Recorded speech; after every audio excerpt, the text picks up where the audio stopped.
welcome to our poetry reading in celebration of National Poetry Month.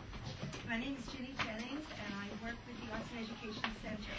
Our director, Donna Annenson, who had this lovely idea to do this year. Again, it was something we did in the past. Unfortunately, had to leave to go to a wedding, so she kind of sent me to cover for her. So I apologize if I don't know many of the kids. I do work with the Middlesex program, but I mostly work with the Stelton Community Center kids, which is the music and dancing and singing classes. So I welcome all the children and young adults who came tonight. Thank you so much for giving us your time, sharing your talents. Just to be sure that we have everyone, if anyone's here to do a reading, Russell, who's with our program, has a sign-in sheet. Please be sure you give us your name so that we can acknowledge you, and also that we know how to call your name to get you up here to do your wonderful readings that hopefully will turn out very nice. One of the teachers is supposedly coming. His name is Nick, Mr. DiGiovanni, I believe. We don't know for sure that he's arriving, but rather than have everyone wait, we thought we would get started. So again, welcome everyone. We hope we'll have a very informative and very exciting evening. And we'd like to introduce you to our poetry teacher, who's been with the program for, tell me how many years, Charles? Since 2000. Okay, there you go. Was that 13? Charles Johnson. He teaches in our Middlesex and Monmouth County program. So I don't know if you want to say a few words, and welcome everyone. Thank you. Thank you, Jenny. Good evening, everyone. Thank you for coming out here. It's wonderful to see my students and others who are contributing their creative efforts on paper and on iPhones and on computer screens. Today, or tonight, is an opportunity to listen to the work that these young people have created, not under duress, but because they have an opportunity for 3 hours a week to really let loose. You'll be surprised by the breadth of the material they are going to present, and also by the accomplishments that they have given to an art form that is very misunderstood. Poetry is something that people say, if I don't like it, then it's not good. That's not true. Different points of view will be spoken tonight, and just listen and see what you can learn. So the first person will be called out by Russell Annenson, and he will call out each name. So thank you for coming here, and enjoy, please.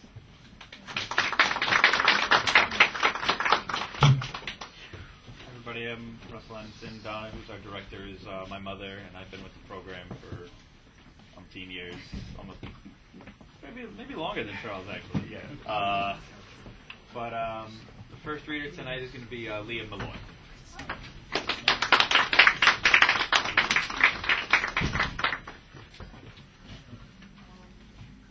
My poem is untitled. I do not know what to write, so I will say different things.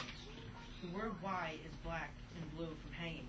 The flea lived a long life, jumping from animal to animal. I walked into the dark room and turned on the light. The word why falls for no apparent reason. While the flea jumps to another animal, it lands on the animal in silence. I see a white room, but then I feel pain and turn my head. The word why is in nowhere falling without a movement. The flea starts to slide off the animal, and I see nothing but a knife in my back. The word why is broken on the ground. The flea falls and the carpet gone. And as I fall to the ground, I hear laughter from a girl I know.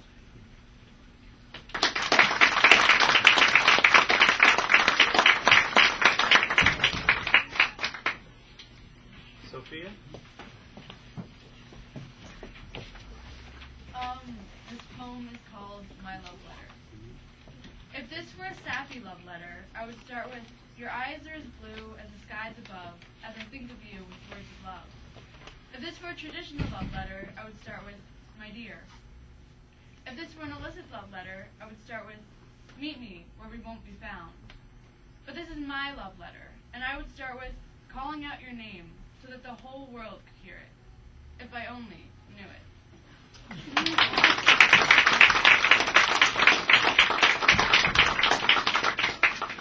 Nina?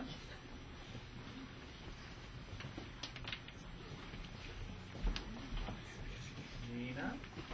Oh, I'm sorry.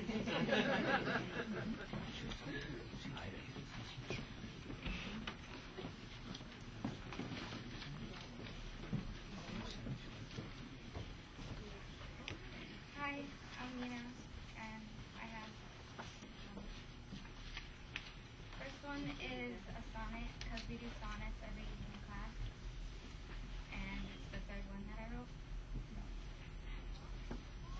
It's hard to be strong when everything is falling apart. Hard to be strong when you've got no one to lean on. You will be dragged down, and life will try to exhaust you. But that doesn't mean you give in. I'm watching you. Fight until your heart beats so loud it drowns out all the sounds of doubt. And your lungs are so desperate for air they're screaming. Your whole body in harmony, trying to serenade death because you really don't see how you can do this anymore. Set your soul on fire with desire to succeed. And when you are lying on the floor, literally unable to move because trying has made you weak, use what's left to smile because you aren't too tired to survive after all.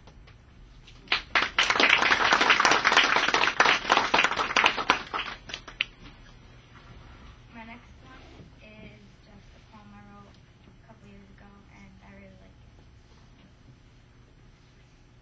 When you were little, they told you it was okay to cry. They told you to be yourself because you are the only you you've got.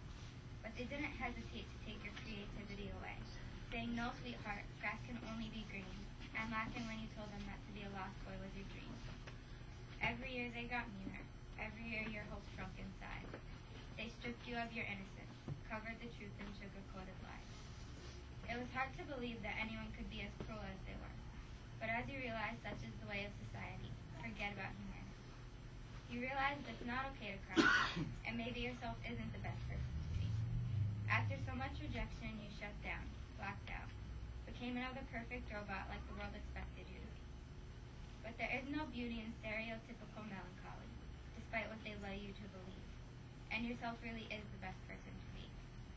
You've been alone for so long because you refused to open your eyes, crying in silence for so many nights, too brainwashed to realize that all along you were right.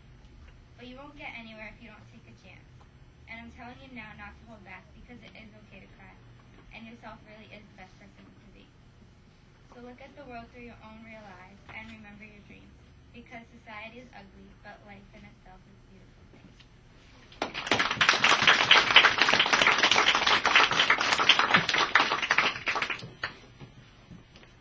Isha?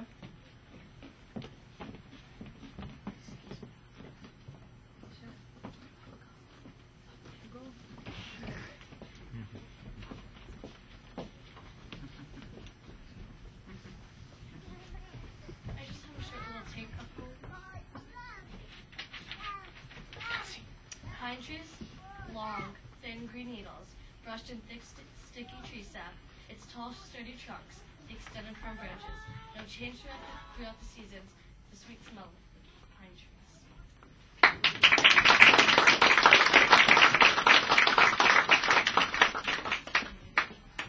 Vladimir? Oh. Well.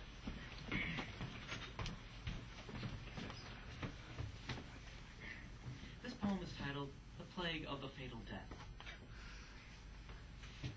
It's about a horrible disease, as you know. On the first day it cometh, a mucus-filled cough. Few people know of the terrors it will wrought. The second day it feasts from the inside throughout. Thou hast luck if it ends, but this I shall doubt. The third day thou spews. It smells of rotten pine, and the color is the same as that of aged wine. Hell hath taken the body upon the fourth day. Thou shalt shake and be seized, and have thine mind decayed.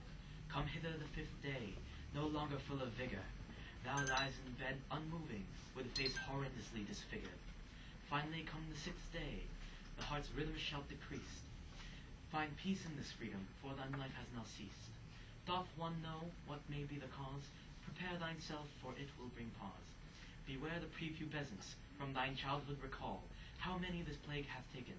Cooties will bring death to us all.